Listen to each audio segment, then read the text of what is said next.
What if the strongest revenge isn't a speech, isn't a post, isn't even an argument, but a life so disciplined and calm that the person who hurt you can no longer reach you? Not because you moved on to look strong, but because you became someone their chaos can't touch. Stay to the end, because I'm going to give you one simple test that reveals whether your silence is true strength or just hidden attachment, the quiet kind of hurt.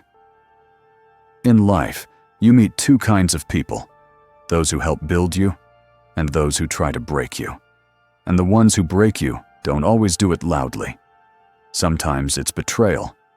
Sometimes it's manipulation. Sometimes it's gossip, withdrawal, passive cruelty, the kind that leaves no bruises, only scars. When that happens, most people crave one thing, a reaction. They want to lash out. They want justice right now. They want the other person to feel what they caused. But Stoicism offers a different form of revenge, one that doesn't poison you. Not rage, elevation, one.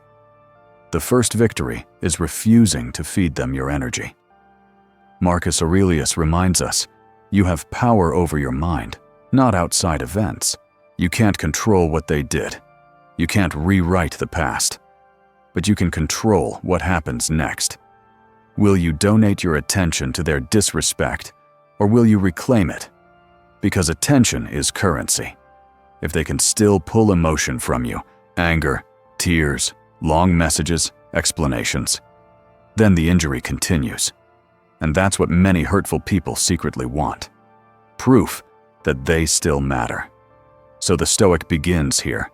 No performance, no pleading, no arguing for dignity, just a clean withdrawal of energy. If you find these insights helpful, consider subscribing to the channel. It's a small click, but a meaningful way to support me as I continue this journey and walk alongside you toward a better life, one day at a time. 2. Silence is not passive. It's a boundary with teeth. Most people misunderstand silence. They think silence means you lost. But silence, done correctly, is a wall. It removes access. It breaks manipulation. It ends the cycle where they provoke and you react. Imagine what they expect after they hurt you. A breakdown, a confrontation, a message full of emotion, a public explanation, a desperate demand for closure. And then imagine the opposite. You say nothing. You don't chase. You don't explain your pain to someone who already decided it didn't matter. You don't turn your wounds into entertainment. You simply step out of their reach. That isn't weakness. That's self-command. 3. The real revenge is the rebuild they can't interrupt. Here's where silence becomes lethal, not to them, but to their control. You redirect everything they tried to steal. Your focus, your confidence, your time, your peace. You train your body. You sharpen your mind. You rebuild your work. You invest in people who respect you without games. You stop living as a reaction to what they did and start living as a commitment to what you're becoming. And that shift does something terrifying to the person who hurt you. They can't handle you anymore. They can't bait you. They can't guilt you. They can't rewrite the story if you refuse to participate. You become emotionally unreachable. And that, more than any argument, ends their power. 4. Outgrowing them is the cleanest form of justice. Stoicism doesn't teach revenge as harm. It teaches revenge as immunity. The goal is not to make them suffer. The goal is to make sure they can never control your inner world again. Epictetus said it clearly. It's not what happens to you, but how you react that matters. So the question becomes, when you're hurt, do you spiral? Do you post? Do you rant? Do you send messages you'll regret? Or do you become the version of yourself that no longer needs closure, revenge, validation, their understanding? That version doesn't win loudly. It wins permanently. 5. The test that reveals whether your silence is strength. Here's the test I promised. If they texted you tonight, would your peace collapse? If your heart would race? If you'd rehearse replies?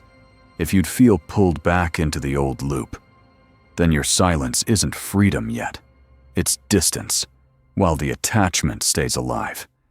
But if the message wouldn't move you, if you could read it with a calm mind and choose your response, then you've reached something rare. Detachment with dignity. That's the Stoic goal, not to punish them, to reclaim yourself. Final reflection. Your silence should be loud only to your future. Don't disappear to make them miss you. Disappear to stop needing to be missed. Don't go quiet to create mystery. Go quiet to create mastery. Because the strongest people don't announce their healing. They live it. And one day, when the past tries to return, they find a door that no longer opens. Not because you hate them, because you finally chose peace over chaos and progress over proving a point. That is the smartest revenge, not words. Becoming untouchable. If this hit you, subscribe to Stoic tomorrow. We build calm strength here. Now comment below. What's harder for you? Staying silent or staying disciplined after you go silent? And if you want a simple anchor, type, I rise in silence.